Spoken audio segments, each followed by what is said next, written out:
Good afternoon and welcome to Yorkshire. We've got a quick video here.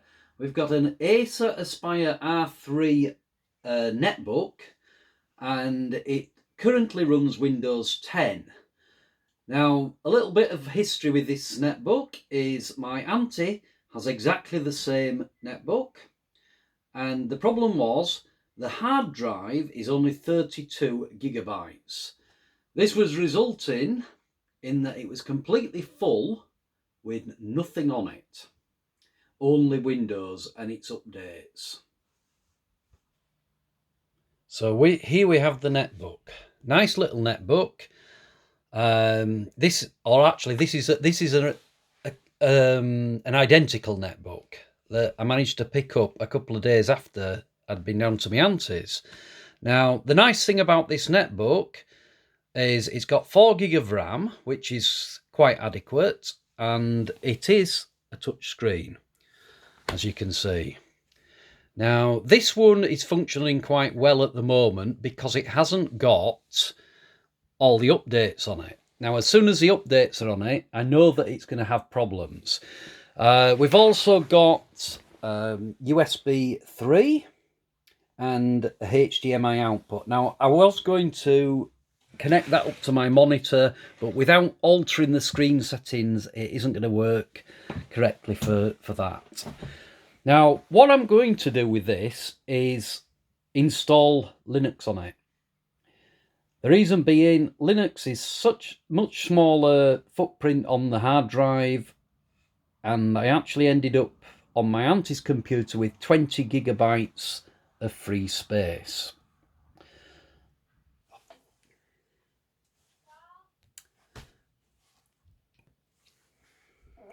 Okay, first thing that we need to do is to go into the BIOS settings and change a couple of things. To do that on this computer, we hold down F2 and then press the power button.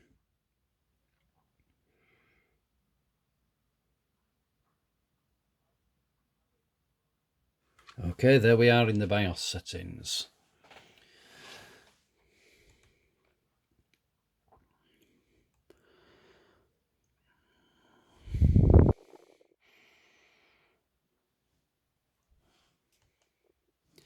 First thing that I did, I turned off the advanced touchpad settings and put them onto the basic settings.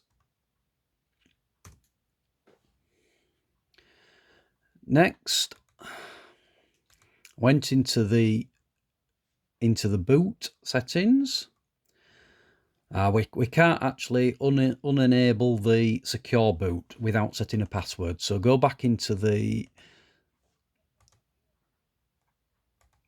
security settings, and what we'll do, we'll set a supervisor password. So press enter, put in a supervisor password.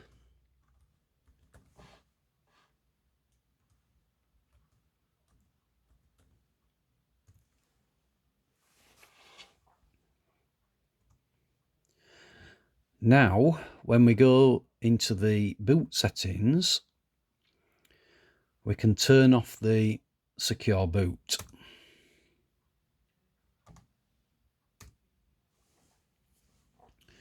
Okay, what we need to do as well, we need to now to change the boot order. So we'll find the USB hard disk drive, because we've got the USB stick with Linux on plugged into the USB 3 port on the side of the computer. To move it up the list, we press F6. So now that's at the top.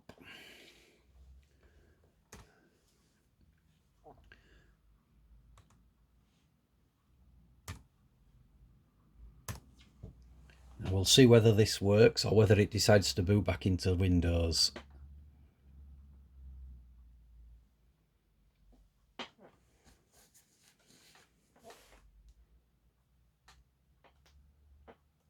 It's decided Windows. I've done something wrong. Okay, right. Since it decided to boot back into Windows, what we can do, we can give ourselves a choice of boot device on well, as soon as you switch the computer on, which is in there. F12 boot menu disabled. So if we go down to that, enable that. Next time we boot the computer up, we can just press the F12 and we've then got the choice of which boot device. I don't know why it decided to go into Windows when I told it to boot from the hard drive. I don't know, from the USB drive. So now I'm pressing F12 and that should give me the choice. There we go, there's the choice. So we're going to boot into the USB hard disk drive, and there we are, MX 18.3.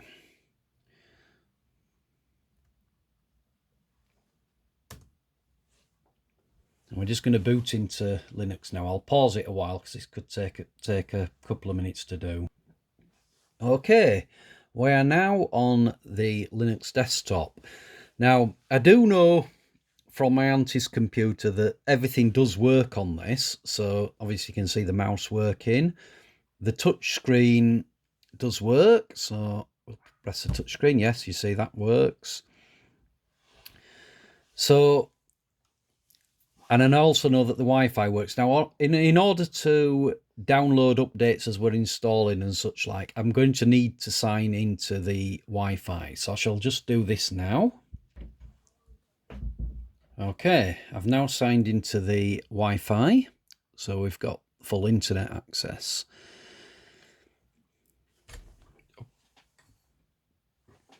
So what we're going to do now is start the install process. It's actually very, very easy to do on MX18. So go over to the installer, open up the installer.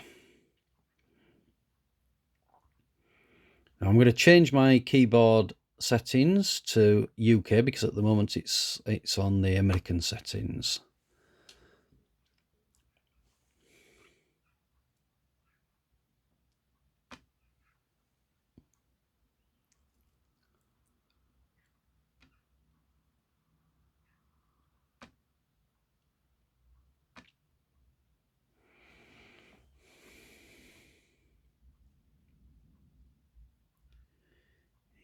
English UK. There we are.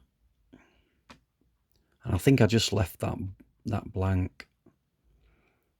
So add that. And then we need to click on English UK. Move that up. Apply.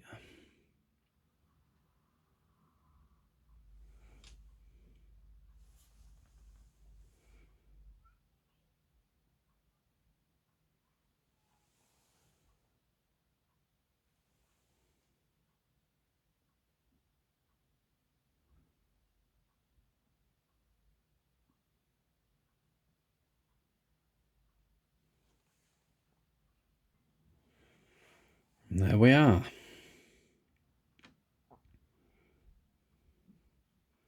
So we'll just go on to next.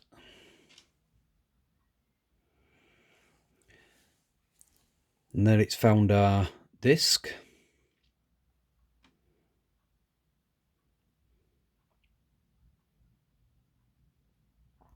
We'll auto install using the entire disk. Now this will completely wipe Windows, and it will also wipe the recovery partition, and so we've got the recovery partition that we can use for the install.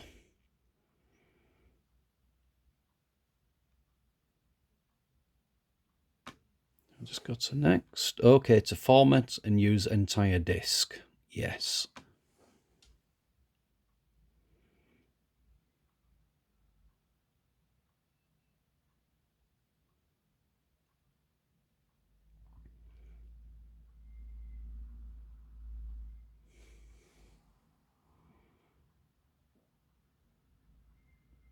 We'll just keep everything on the default settings there. Just next on there.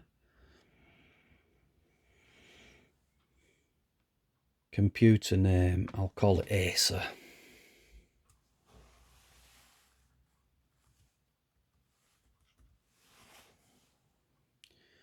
Leave everything else as default. We'll change the locality to English, United British. There we go, British. I prefer the 24-hour clock. Change the time zone.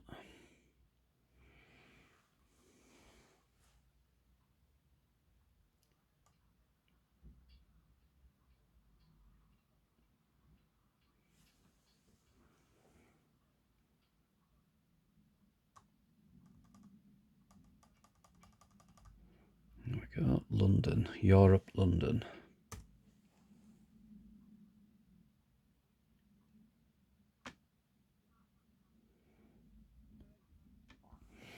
And now we have to place username and password in.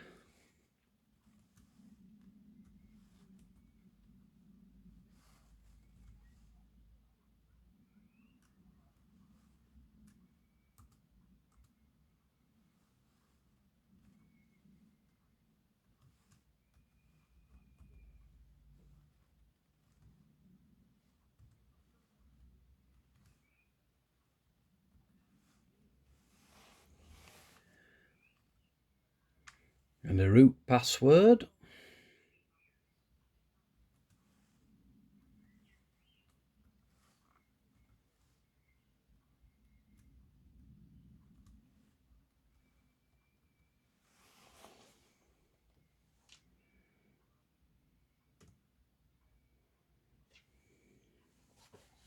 And that will just now install the system. So we'll pause again. Okay, that took about 5 minutes. So all we need to do now is to reboot and remove our flash drive, and hopefully we'll be straight back into the Linux desktop.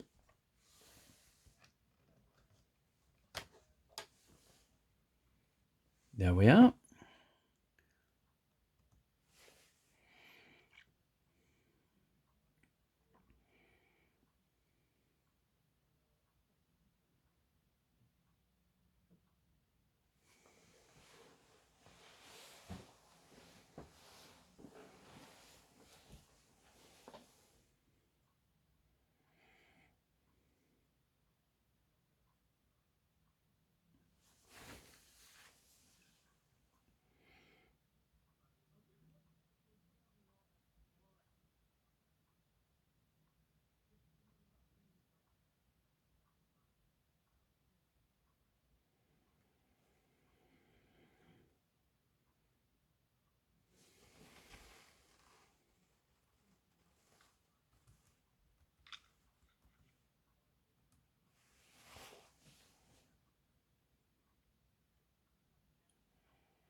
I'll have to connect back to the Wi-Fi again, and then there's some updates to install.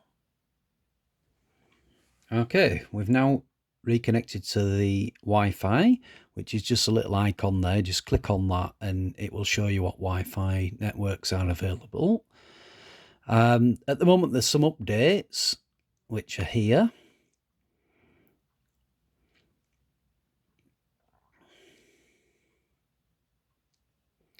So we've actually got an upgrade, full upgrade. So we'll click the upgrade. We have to put in the password.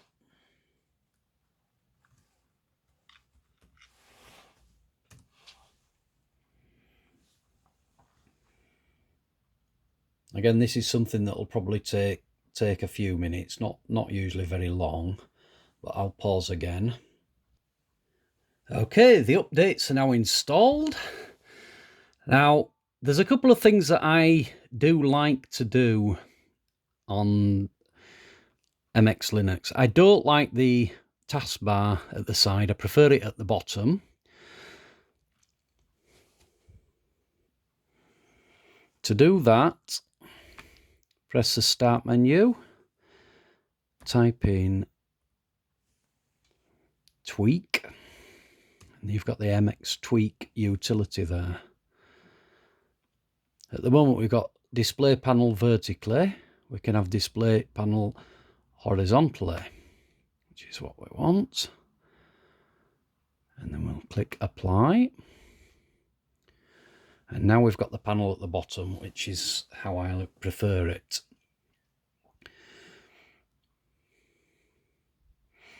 There's plenty of customization features.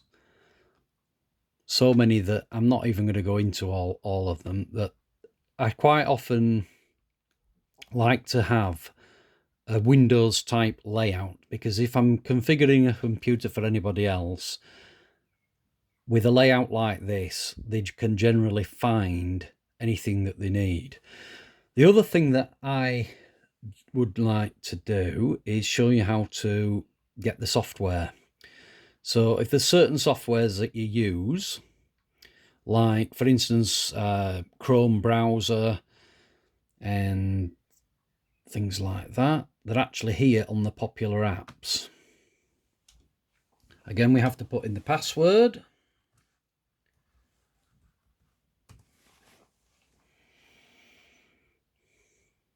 Oh, I must have mistyped it. My fault. And there we go. Again, just there, browser. And there's the Google Chrome, which is what I want. There's probably other things that I would like. For instance, in Office, there is a full Office suite already on here.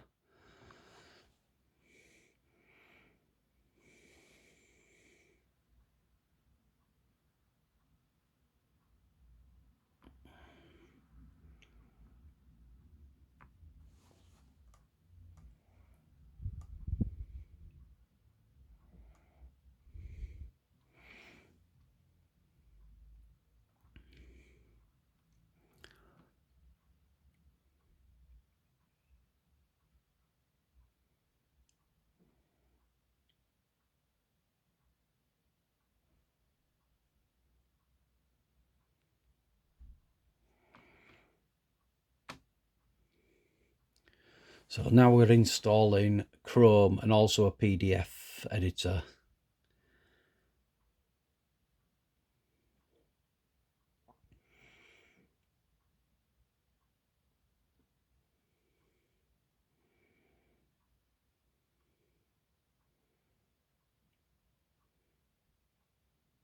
And to do these things, it doesn't take very long on Linux.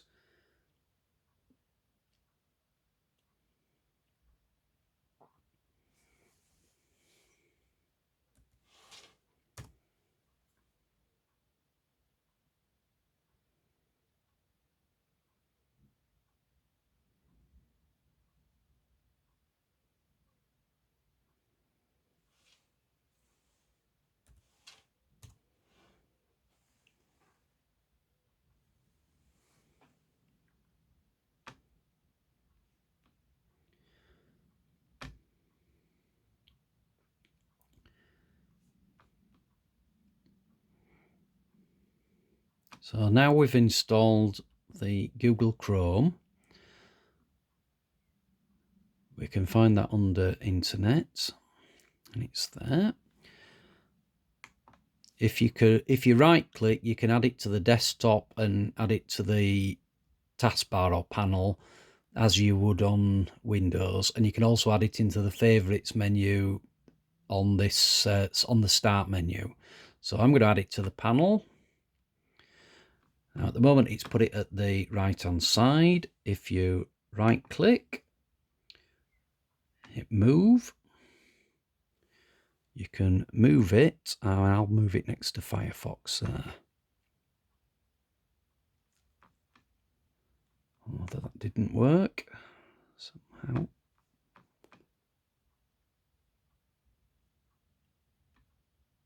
And there we are. So it's quite customizable. You can change your backgrounds the same as on Windows. I think at the moment I've got it on single click, which is the default. Yes, it is. It's single click.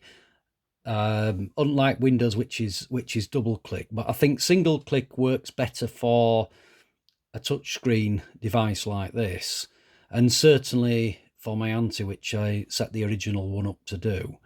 So I'm going to leave it on single click, but it can be configured to double click as you would on Windows. Okay, thanks for watching.